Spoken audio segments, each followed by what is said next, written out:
दोस्तों, स्वागत है आपका फिल्म मंच पर।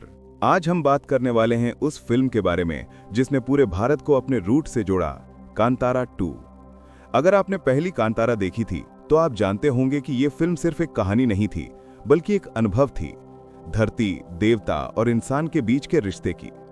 अब कांतारा 2 उसी दुनिया को और गहराई से दिखाने वाली है, लेकिन इस बार कहानी पीछे जाएगी। हाँ, ये फिल्म एक प्रीक्वल है, यानी इस बार हम जानेंगे कि वो रहस्यमयी शक्ति, वो देव का अवतार आखिर कहां से शुरू हुआ।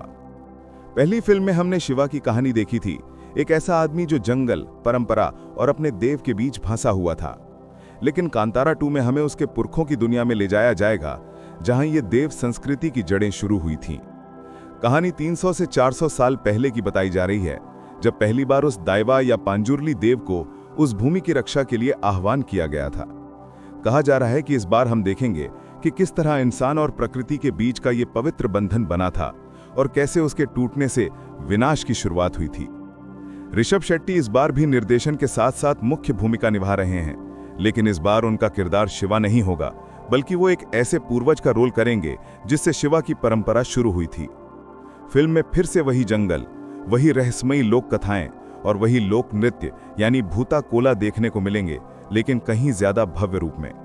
खबरों के मुताबिक इस बार की शूटिंग कर्नाटक के दूरस्थ इलाकों और वेस्टर्न घाट्स में की जा रही है, ताकि फिल्म में लोक कला और प्रकृति का वास्तविक एहसास बना रहे।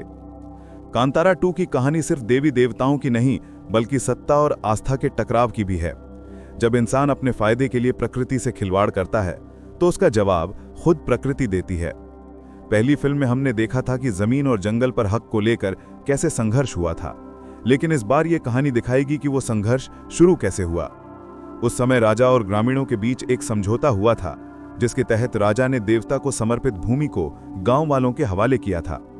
अब कांतारा 2 में वही मूल घटना दिखाई जाएगी, जब पहली बार देवता को उस भूमि की रखवाली के लिए बुलाया गया था। ऋषभ शेट्टी ने खुद कहा है कि यह फिल्म पिछली फिल्म से 10 गुना बड़ी होने वाली है। स्केल, विजुअल्स और इमोशन सब कुछ और गहरा होगा। वीएफएक्स और साउंड डिजाइन पर भी काफी ध्यान दिया जा रहा है, ताकि दर्शक फिर से वही रहस्यमयी और थरथराने वाला अनुभव महसूस करें। फिल्म के म्यूजिक डायरेक्टर अजनीश लोकनाथ फिर से जुड़ रहे हैं और उनका कहना है कि इस बार का बैकग्राउंड स्कोर पहले से भी ज्यादा शक्तिशाली और आध्यात्मिक होगा। कई रिपोर्ट्स में कहा गया है कि कांतारा 2 की शूटिंग लगभग पूरी हो चुकी है और मेकर्स 2025 के अंत तक फिल्म रिलीज करने का प्लान कर रहे हैं। अगर सब कुछ सही रहा तो हमें इसे अक्टूबर 2025 के आसपास देखने को मिल सकता है। ये फिल्म कन्नड़, तेलुगु, तमिल, हिंदी और मलयालम सभी भाषाओं में रिलीज होगी, यानी इस बार कांतारा का जादू पूरे देश में एक साथ बिखरेगा। अब बात करें इमोशनल पहलू की, तो कांतारा 2 सिर्फ एक लोक कथा नहीं होगी, बल्कि ये हमारी सांस्कृतिक पहचान की कहानी होगी। जिस तरह पहली फिल्म ने हमें याद दिलाया कि इंसान और प्रकृति अलग नहीं है, बल्कि एक ही चक्र का हिस्सा है, उसी तरह ये फिल्म हमें दिखाएगी कि कैसे उस संतुलन की नींव रखी गई थी। इसमें देवता के क्रोध, इंसान के लालच और प्रकृति की शक्ति के बीच का संग्राम फिर से जिंदा होगा। आखिर में बस इतना कहना चाहूंगा कि कांतारा 2 किसी एक व्यक्ति की नहीं, बल्कि पूरे समाज की आत्मा की कहानी है। ये हमें हमारे पूर्वजों की सोच, उनकी श्रद्धा और उनके डर से रूबरू कराएगी। अगर आपने पहली फिल्म को महसूस किया था, तो दूसरी फिल्म आपको भीतर तक झकझोर देगी। तैयार रहिए, क्योंकि इस बार देवता लौट नहीं रहा, बल्कि अपनी जड़ें दिखाने आ रहा है।